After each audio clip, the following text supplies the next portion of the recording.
네, 우정의 부재입니다. 메르소는 친구가 없습니다. 메르소는 메르소라는 성만 등장하지 이름을 불러주는 사람도 없이 삶에 있어서 친구라는 개념도 부재합니다.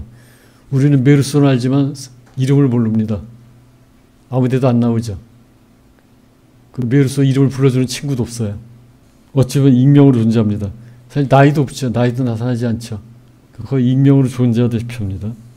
메르소가 가끔 가서 외식을 하는 식당 주인 셀레스트는 안부 인사 정도 나누는 지인 수준이고, 모친 장례 전에 검정 넥타이와 상장을 빌리러 갔던 회사 동료 에마뉴엘도 메르소의 대화가 없는 지인 수준에 그칩니다. 메르소의 직접 대화가 없다는 소리입니다. 어느 아파트 같은 층의 주민의 레몽이 그에게 접근해 부탁을 해옵니다. 그는 평소 여인들을 등쳐먹고 사는 뚜장이라는 평판 나쁜 사람이었습니다. 자신이 그의 정부와 그녀의 오빠를 폭행한 사건에 대하여 그를 도와주는 친구가 되어달라는 부탁에 메르소는 개의치 않고 이를 수락합니다. 그러자 그는 마침 나에게 사건에 대해서 충고를 구하고 싶었다고 말하면서 나는 사내다운 데다 세상 물정을 잘 알 터이니 자기를 도와줄 수 있으리라며 그래 준다면 자기는 나의 친구가 되겠다는 것이었다. 나는 아무런 대답도 하지 않았다. 그는 다시 나에게 친구가 되고 싶으냐고 물었다. 내가 어느 쪽이든 상관없다고 말했더니 그는 만족해하는 눈치였다. 여기서 유의해서 볼 거는 내가 어느 쪽이든 상관없다고 말했다는 겁니다. 친구든 아니든 상관없다. 결혼하든 안 하든 상관없다. 요즘으로 말하면 결정장애라고 하나요? 중요하게 생각하는 게 없습니다. 중요하게 생각하는 가치가 없어요. 뒤에 다시 말씀드리겠지만 이와 같이 아무것도 상관없다는 거, 그 행동에 있어서의 미니멀리즘이거든요. 낯선 삶이라는 거는 상대방과의 관계를 최소화하고 사랑과 우정도 최소화하고 사람과의 관계, 세상과의 관계를 최소화하는 태도가 바로 이 낯선 삶입니다. 이런 관계를 유지하는 게 부절한 삶이고요.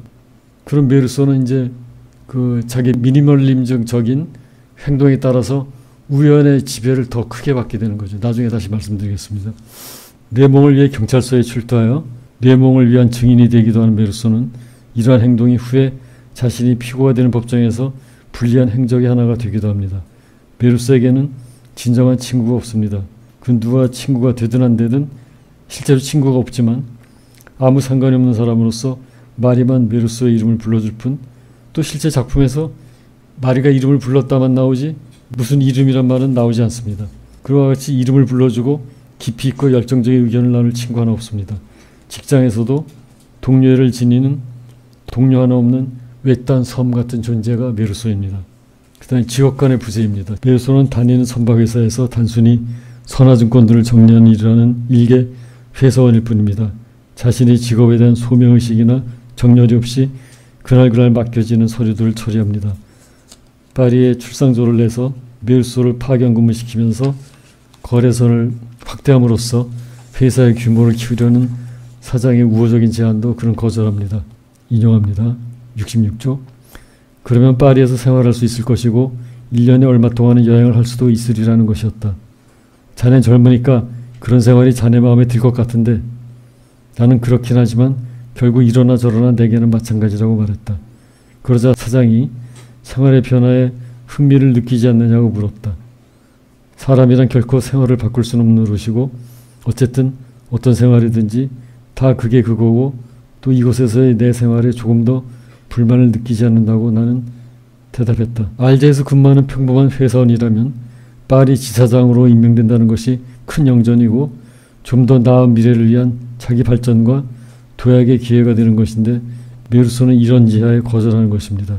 그 이유는 메르소 스스로의 생각에 따르면 학생 때에는 야심도 많이 있었지만 학업을 포기하지 않을 수 없었을 때 그러한 모든 것이 실제로는 아무런 중요성이 없다는 것을 깨달았다는 것입니다. 별 큰 야망 없이 소소한 생활에 만족하는 소시민인 메르소는 기독교적 입장에서 보면 범사에 감사하는 가난한 마음의 덕목을, 불교적 관점에서는 무소유의 덕목을 실천하는 사람으로 긍정적인 평가를 할 수 있을지 모르겠습니다. 그러나 어떤 생활이든지 다 그게 그거라는 말은 그 인생관이 허무주의 내지 염세주의에 기울어 있음을 암시해준다 하겠습니다. 그는 삶 자체가 별 의미가 없다고 생각하는 것입니다. 이와 같은 인생관은 재판 과정 중반까지 메르소가 견지하는 것으로 보입니다. 그 재판 도중에도 그런 대목이 나오죠. 삶은 살만한 가치가 없다. 인생은 살만한 가치가 없는 건 누구나 알고 있다. 그런 대목이 나옵니다. 대답을 한다는 것이 언제나 딴전이라고 사장으로부터 핀잔을 받는 메르소는 사회에서도 적응하지 못하는 기이한 이방인인 셈입니다. 이러한 메르소를 사장이나 동료 직원들은 이방인처럼 볼 것이면 잔명한 일입니다.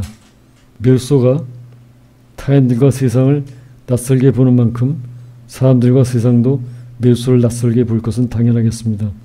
그것은 필경 메르소를 소외되고 주변화되는 존재로 만들 것입니다. 결국 그 상호적이겠죠.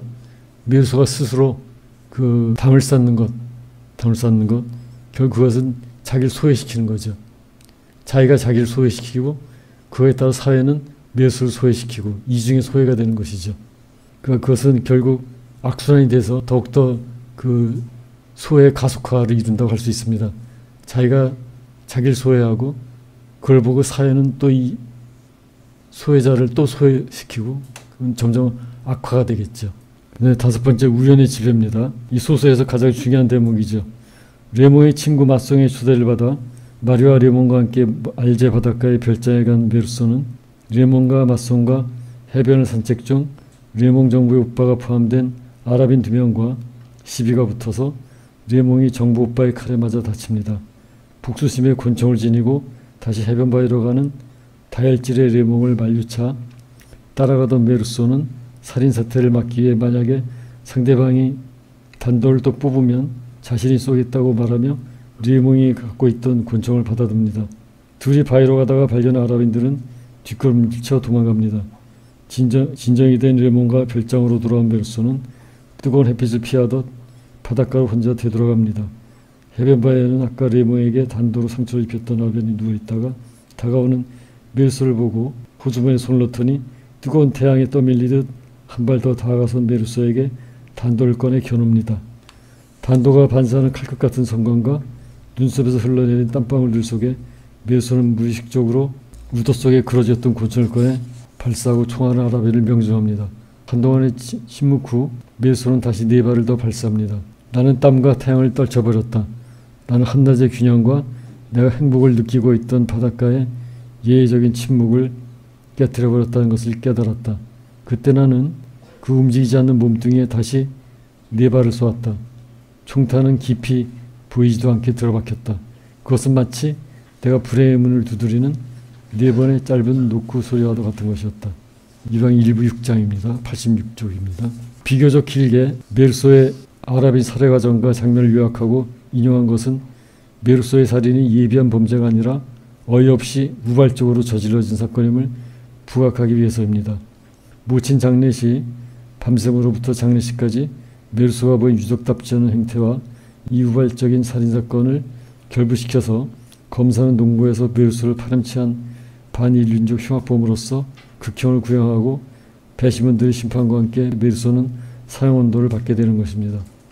메르소의 살인사건은 실제로 거의 일스법하지 않은 사건으로서 하나의 극단적인 우연성의 예를 보여줍니다.